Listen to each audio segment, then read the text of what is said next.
Hi, Catherine. Hi, Anushka. How are you doing? Doing well, doing well. Been looking forward to this conversation. Yes, me too. And welcome back to the Climate Responsibility in Banking series hosted by Bank Green. And in our latest episode, we're going to be talking about fossil fuel expansion. What do we mean when we refer to fossil fuel expansion? Great place to start. So, expansion essentially just means building new fossil fuel infrastructure. This could be exploring and developing new oil fields, building new coal-powered plants, constructing new pipelines, anything across the whole spectrum of the value chain. Now, these projects are very big and they require a lot of capital, and it's very common for several banks to pool their efforts and their funds and lend to those developers of these projects and this infrastructure sort of as a consortium. Source of information on fossil fuel expansion is the Banking on Climate Chaos report. It's an annual report that tracks the amount of money that large banks pour into fossil fuel projects. And one of the sections of the report specifically focuses on expansion financing. The biggest fossil fuel expansion project in 2024 was by a Canadian energy company, Enbridge, which poured $35 billion into construction of pipelines and also build out of new methane gas capacity in Canada. And it's 1,260 kilometers of new pipelines that this is financing. And the biggest funders of expansion between the years of 2016 and 2023, according to the report, are Citibank, JP Morgan Chase, Bank of America. So all the US banks, largest banks, are also the leaders in this. The biggest UK bank is Barclays, and the leading German bank is Deutsche Bank. And then in Spain, it's Santander.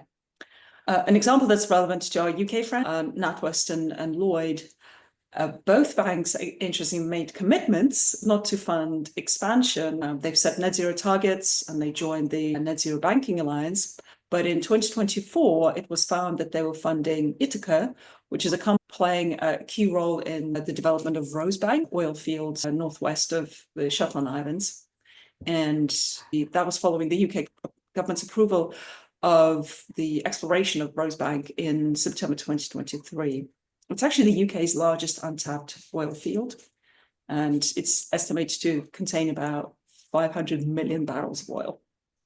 So we do see those examples even from companies that have set net zero targets and made commitments, and they're still funding expansion.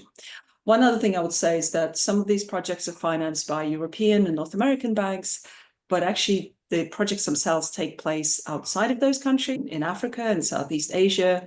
Many local residents have no political power and are not involved in the decision-making process. So what's Bank Green's view on expansion?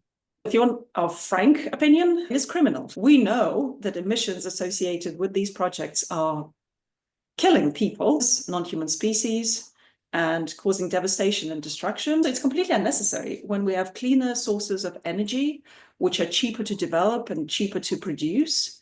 So it's not needed. But it's not just banks, actually. It's also the world's governments permitting these new projects, right? They're allowing them to go ahead.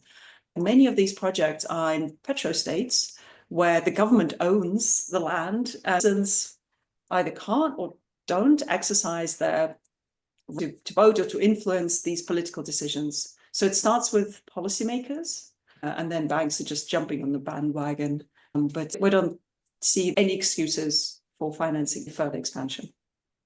Yeah. And with that said, does Bank Green take into consideration when fossil fuel expansions, do we put it into our rating process at all? Oh, you bet. Our methodology changes every year. Societal expectations change, the regulatory environment changes, international agencies update their guidance. Right now, our current methodology, I've mentioned International Energy Agency, which is the preeminent authority on these matters, produced a net zero roadmap report several years ago, and they've since updated it.